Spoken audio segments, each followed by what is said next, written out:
Los dos testigos. A lo largo de los siglos, la palabra de Dios también ha sido despedazada, cuestionada, descartada, encadenada en monasterios y quemada en plazas públicas. A pesar de todo, la Escritura ha prevalecido. La Iglesia medieval persiguió a los cristianos fieles que creían en la Biblia. No obstante, la palabra de Dios echó luz sobre la oscuridad. La opresión y la persecución no detuvieron la proclamación de la verdad. Cuando el traductor de la Biblia inglesa William Tyndale fue juzgado por su fe, le preguntaron quién lo había ayudado más a difundir la palabra de Dios. Reflexionó sobre la pregunta y respondió, el obispo de Durham. Los magistrados se quedaron consternados. Tyndale explicó que, en una ocasión, el obispo compró una provisión de sus Biblias y las quemó públicamente. Lo que el obispo no sabía era que había comprado las Biblias a un precio mucho más alto de lo habitual. Con el dinero obtenido, Tyndale pudo imprimir muchas más Biblias de las que se quemaron. La verdad aplastada en el polvo se ha levantado una y otra vez para brillar en todo su esplendor. Tanto en Zacarías 4 como en Apocalipsis 11, encontramos la imagen de dos olivos que alimentan un candelabro de oro. Esta imagen representa a los dos ungidos que están ante el Señor de toda la tierra, quienes proclaman la palabra de Dios con el poder del Espíritu Santo para iluminar el mundo. En Apocalipsis 11, estos dos testigos tienen la autoridad de profetizar, impedir la lluvia y traer plagas sobre la tierra. Su poder proviene de la palabra de Dios, que es como fuego en su boca y consume a aquellos que la rechazan. ¿Quiénes son los dos testigos? Si bien no hay una respuesta definitiva, varios aspectos bíblicos sugieren que los dos testigos podrían ser las escrituras del Antiguo Testamento y del Nuevo Testamento. Ambas comunican la luz y la verdad de Dios al mundo, testifican de Jesucristo y tienen el poder de juzgar a aquellos que las rechazan. En Apocalipsis 11, los dos testigos profetizan durante 1260 días, vestidos de cilicio, mientras que la ciudad santa es pisoteada por los gentiles durante el mismo periodo. Este simbolismo representa la persecución de la verdad de Dios durante un tiempo significativo. Los 1260 días también se mencionan en otras profecías de Daniel y Apocalipsis y simbolizan un periodo de persecución para el pueblo de Dios. Durante este tiempo, cuando la autoridad de las Escrituras es descuidada, surgen otras autoridades humanas que a menudo conducen a la opresión de aquellos que defienden la palabra de Dios. Un ejemplo notable de este tipo de persecución ocurrió durante la dominación papal, desde el año 538 después de Cristo hasta 1798 después de Cristo.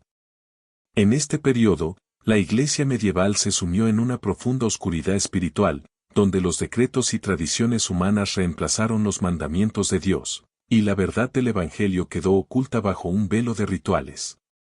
Sin embargo, incluso en medio de esta oscuridad, la palabra de Dios no fue silenciada por completo. Hubo personas como los valdenses, Juan Hus, Jerónimo, Martín Lutero, Ulrico Zwinglio, Juan Calvino y los hermanos Wesley que se mantuvieron fieles a las Escrituras y lucharon por preservar su mensaje. La historia de los dos testigos nos recuerda que la verdad de Dios siempre será perseguida por aquellos que se oponen a ella.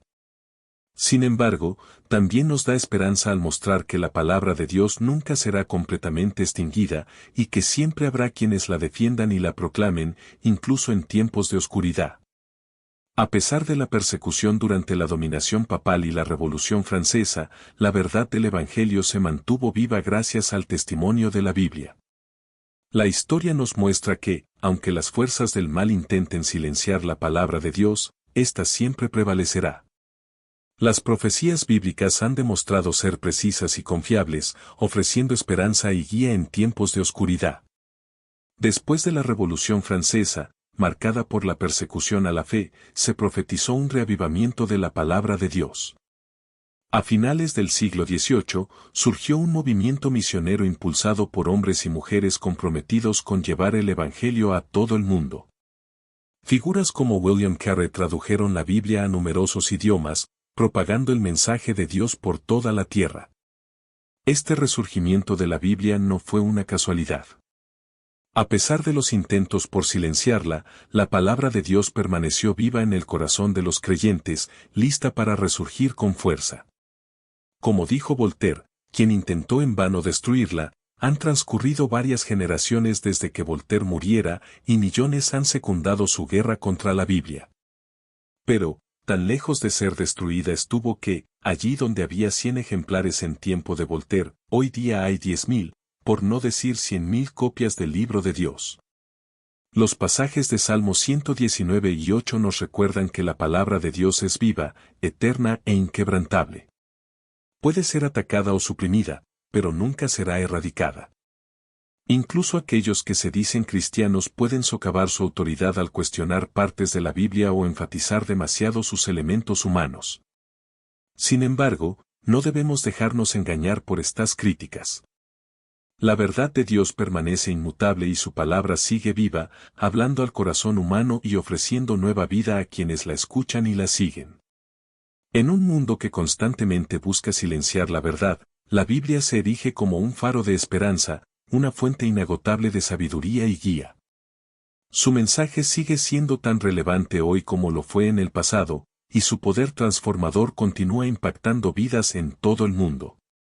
A pesar de los ataques del enemigo, la obra de Dios en la tierra alcanzará un clímax glorioso.